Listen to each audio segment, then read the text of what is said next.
morning, respected judges and dear friends.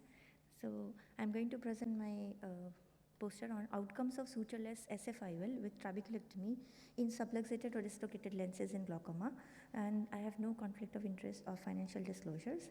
Aphakia, as we know, is a crippling condition which can severely restrict the activities and lifestyles of affected individuals, and secondary glaucoma is frequently associated complication. So, to deal with both, the most preferred choice will be posterior chamber intraocular lens. But in cases of lack of capsular support, either we do iris fixated or a scleral fixated IOL. So, and trabeculectomy still remains the gold standard for glaucoma. So, the purpose of this study was to evaluate the outcomes of combined mitomycin C augmented trabeculectomy with sutureless SFIOL implantation in cases with subluxated or dislocated lenses with glaucoma, and secondary outcome was to compare the results of sutureless SFIOL implantation performed by a glaucoma surgeon versus a vitreoretinal surgeon. This is a retrospective case series done between January 2015 and January 2020. Cases were analyzed, and all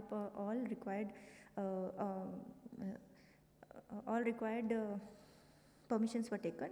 So, we defined success in terms of vision as a logMAR BCV of less than 0.5, incomplete success logMAR BCV between 0.55 to 1, and failure of BCV more than 1 logMAR.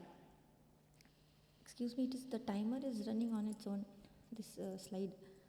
Success in terms of IOP was defined as complete success more than 6 or less than 21 millimeters of mercury without glaucoma medication. Qualified was with medication or with 5-fluorouracil. Complete failure was either hypotony less than 6 mm of Hg or greater than 21 millimeters of mercury.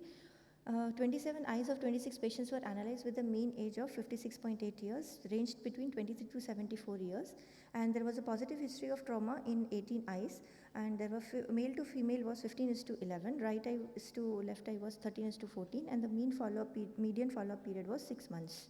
We had secondary open angle glaucoma as the majority of cases, followed by secondary angle closure glaucoma. So these are the baseline parameters. IOP was a mean of 41.5 plus minus 9.3 and ranged from 28 to 58. BCV was 0.9 to 0.7, and number of anti-glaucoma medication, 3 anti-glaucoma medications. There were 13 patients on 3, 8 patients on 2, and 6 patients on 1. At final visit, 19 patients were off the medications, and it was statistically significant.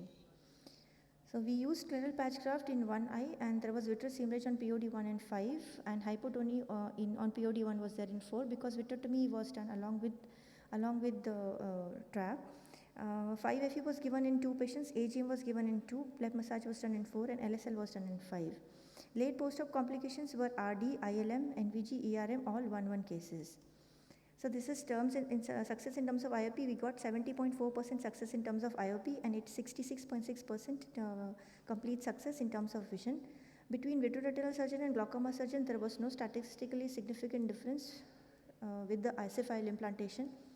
So our study shows a 70.4% success in terms of IOP and 71 as compared to David et al., who also have 71% reported success.